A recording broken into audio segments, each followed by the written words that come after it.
Opakovane sa v našich videách, ako aj článkoch, venujeme téme väzby a väzobného stíhania. Jednou z otázok, ktorá prebieha nielen v odbornej právnickej obci, ale aj v časti verejnosti je otázka, či väzba neslúži ako nátlakový prostriedok na priznanie a prípadne možnú spoluprácu. Väzba nie je trestom. Poznáme 3 základné druhy väzby. Je to tzv. Úteková väzba, kolúzna väzba a preventívna väzba alebo pokračovacia.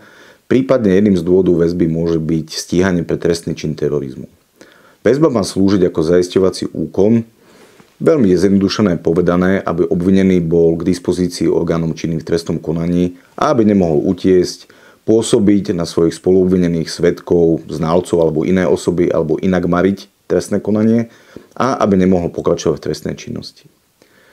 Vráťme sa však k tej otázke, či môže slúžiť väzba ako nátlakový prostriedok na priznanie. Jednou zo základných zásad trestného konania je tzv. Zásada zákazu seba obviňovania sa, teda toho, aby obvinený neobviňoval seba z nejakej trestnej činnosti a neprivodil si sám svojej osobe trestné stíhanie. Otázkou je, či väzba slúži len na tie dôvody, ktoré som mu uviedol pred chvíľočkou.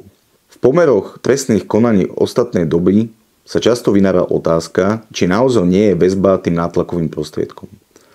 Z judikatúry našich súdov, Európskeho súdu pre ľudské práva, ako aj priamo z trestného poriadku vyplýva, že priznanie nie je dôvodom na zánik tých väzobných dôvodov, ktoré som uviedol.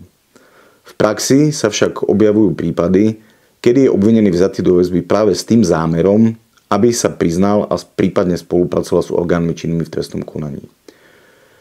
Náš najvyšší súd vo viacerých rozhodnutiach skonštatoval: prepúšťanie obvinených z väzby na slobodu prokurátorom po tom, čo sa priznali k spáchaniu trestnej činnosti a začali usvedčovať spolupáchateľov, naznačuje, že väzba u týchto obvinených mohla byť prostriedkom k vynúteniu priznania, čo je nezákonné.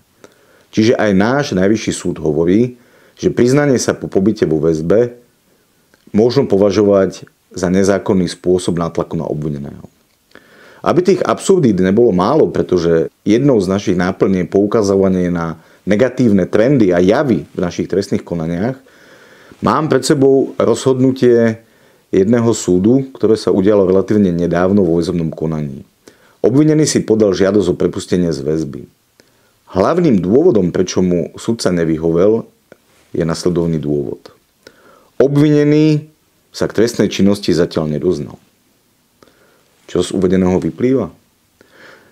Sudca samozrejme konštatoval aj iné dôvody, ale ako hlavný dôvod uviedol, že sa obvinený zatiaľ k trestnej činnosti nedoznal.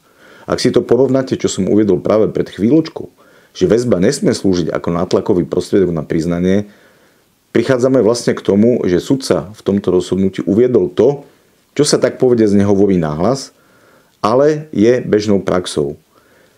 Je známe tzv. Vymeknutie obvinených po pobyte vo väzbe, kedy lepšie spolupracujú a priznávajú sa.